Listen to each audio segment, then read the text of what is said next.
ሰላም ጤና ይስጥልኝ። እንዴት ናችሁ? ደህና ናችሁ? የኑሐሚን ድራማ ተከታታዮች እንዴት ናችሁ? ሰላም ናችሁ? እንግዲህ የኑሐሚን ድራማ ላይ አምራን ድሮ ሲጀነጅናት የነበረው ልጅ ኤርሚያስ አሁን ደግሞ ኤሚን የእንትን ባት እጮኝነት ጠይቋት እሺ ብለው ሊጋቡ ነበር ማለት ነው። አሁን ይህነ ኤርሚያስ የድሮ ታሪኩ በጣም የሚያስፈራና ከባድ ሰው ነበርና በዛ ነው ሰው የሚያውቀው። አሁን ግን እሷን ሊያገባት የተዘጋጀው በጥሩ ማንነቱን መልሶ ከድሮ ታሪኩ ታሽሎ ምን ብሎ ነበረ ኤሚን ሊያገባት የነበረ ቤተሰብ አስጠይቆ ቀለበት አስሮላት ምናምን የነበር ማለት ነው። አሁን በህይወቱ እንግዲህ አንዲት ሴት እኔ አለሁ የልጆቹ እናት ነኝ፣ እኔን ህይወቴን አደጋ ላይ ጥሎ ነው እንደገና ኤሚን ሊያገባ እየተዘጋጀ በማለት የኤሚን ህይወት እንግዲህ አመሰቃቅለዋለች ማለት ነው። ኤሚም እንግዲህ ድሮ ላይ ሰዎችን ቪዲዮ እየቀረጸ እና የማይሆን ነገር እያደረገ ሴቶችን የሚያስፈራራ ሰው ነበረ። ሴቶችን አደጋ ህይወት ላይ የሚጥል ሰው ነበረ። አሁንም የኔን ህይወት እንደዛ ማድረግ ጀመረ ወይ በማለት እንግዲህ በጣም እያለቀሰች እና እየተናደደች ለቤተሰቦቿም በቃ የኔ ህይወት እንደዚህ ነው ወይ እንዴት እንደዚህ ያደርገኛል በማለት እንግዲህ ለቤተሰቦቿም እያለቀሰች ተናግረዋቸዋለች ማለት ነው። ነገር ግን ፈጽሞ ኤርሚ የተዘጋጀው እሷን በስነ ስርዓት ሊያገባት ነው የነበረው ማለት ነው። ይህንን እያወሩ በነበሩበት ሰዓትም ኤሚም እንግዲህ አልቅሳ ወደ ክላሷ ገበይ። እንግዲህ የኑሐሚን አባትም ድንገት በተሰባሰቡበት የኑሐሚን አባት አቶ ተሰማ እንግዲህ ዝኑን ድንገት ከቤት በመግባት ይቅርበኝ በማለት እንግዲህ እግሯ ስር ተደፍቶ የጸጸት ፊቱን በማሳየት አንገቱን ደፍቶ በድያችኋለሁ፣ በጣም እኔ ኃጢአተኛ ነኝ፣ በጣም ክጃችኋለሁ፣ ይቅር በሉኝ በማለት እንግዲህ ይቅርታ እየጠየቃት ነው ማለት ነው። በዚህ መሀል እንግዲህ ይቅርታ እየተጠያየቁ ነው። ይህ እንግዲህ ይቅርታ እንዲጸጸት ያደረገው ምንድን ነው? እንግዲህ ይቅርታ እንዲልና ጸጸት እንዲሰማው ያደረገው የአቶ በልሁ መልካምነት ነው ማለት ነው። አቶ በልሁ እንግዲህ ምንድን ነው ያደረገው? እሱን ብዙ ነገር አድርጎና አጥፍቶ ህይወታቸውን አደጋ ላይ ሊያደርስ የነበረውን ሰውዬ ሲታሰር እሱ ብዙ ነገር አድርጎ የራሱን ህይወት አደጋ ላይ ጥሮ ነው እንግዲህ አቶ ተሰማን ያስፈታው ማለት ነው። ይሄን እንግዲህ ለጸጸት ዳርጎታል። እቤታቸው ድረስ በመሄድ ይቅርታ እንዲጠይቅ ያደረገው ነገርም ይሄ የአቶ ሌኩን መልካምነት ከልክ በላይ መልካምነቱ ስላሳየው ነው ማለት ነው። አንዳንድ ሰዎች መጥፎ ሆነው ሲቀርቡ በህይወታችን እኛ መልካምነትን አሳይተን ማስተማር እንችላለን ማለት ነው። እንግዲህ የዝኑ ቤተሰብ የሚያደረገው ይሄን ነው።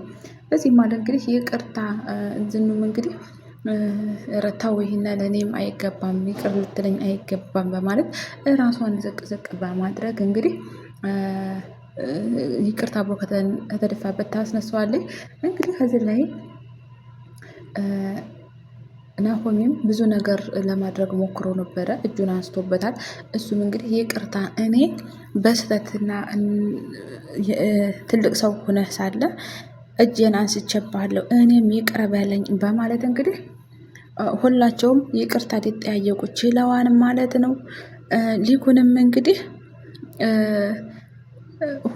አንተ ብቻ በዳይ ብትመስልም ነገር ግን ሁላችንም በዳይ ነበርነ፣ ግን ሁላችንም በይቅርታ መመለሳችን ነው ማለት ነው እና በጣም ደስ ብሎኛል በማለት እንግዲህ ሁላቸውም እንትን ይላሉ ማለት ነው።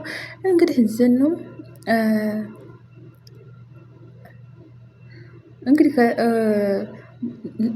ዝኑም አቶ ተሰማን እንግዲህ የኤርሚያስን ጉዳይ ወደ ኋላ እናደርግና ስለ አቶ ተሰማ ነገር እንግዲህ እናውራ። በባል ጀምሩና እንግዲህ እንደ አዲስ ተቀብለናል፣ እንደ አዲስ ማንነትን ተቀብለናል፣ እንግዲህ ይሄን ማንነትን አስቀጥልልን በማለት ይቅርታ ተጠያይቋል ማለት ነው። እንግዲህ ኑሐሚንም እያለቀሰች እና እያዘነች እኔ ደስ ብሎኛል ይሄንን በማየት ተቀይረህ በማየቴ ደስ ብሎኛል በማለት እንግዲህ እያለቀሰች የአባቷን ደስታ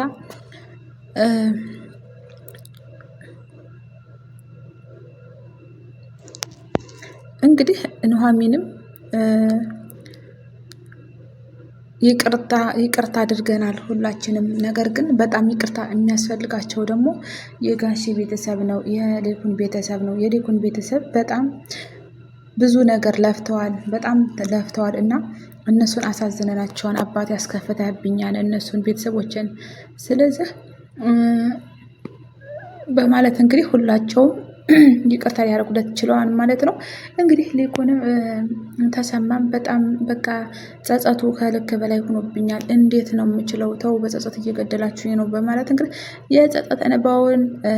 የጸጸትን በውን ማልቀስ እያለቀሰ እንግዲህ ማልቀስ ይጀምራል። በዚህ ማለት እንግዲህ ሌኩን ስልክ ይደወለትና ሆስፒታል የሆነ ችግር እንዳለና የሆነ ችግር እንደተፈጠረም እንግዲህ ሆስፒታል ፈጥኖ መድረስ እንዳለበት ይነግሩታል ማለት ነው።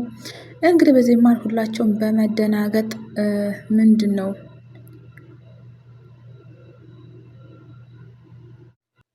እንግዲህ በዚህ መሀል አቶ ሊኩን እንግዲህ እህት ሆስፒታል ገብታለች ተሎ ድረስ ተብሎ ተደውሎለታል። እሱም እንግዲህ በጣም ተደናግጧል።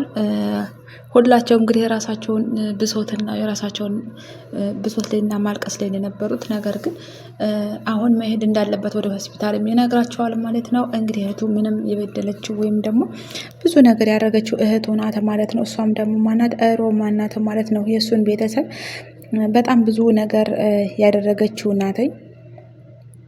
ብዙ የእሱን ቤተሰብ ለመበተን የተዘጋጀች ሴት ናት። ነገር ግን እሱ ግን እህት ምንም ብታጠፋ ወይም ምንም ብትበድል እህት ነችና ሊጨከንባት አልቻለም ማለት ነው። ለዛም ነው እንግዲህ የተደናገጠው። እንግዲህ በጣም የሊኩን ቤተሰብ እና የኑሐሚን አባት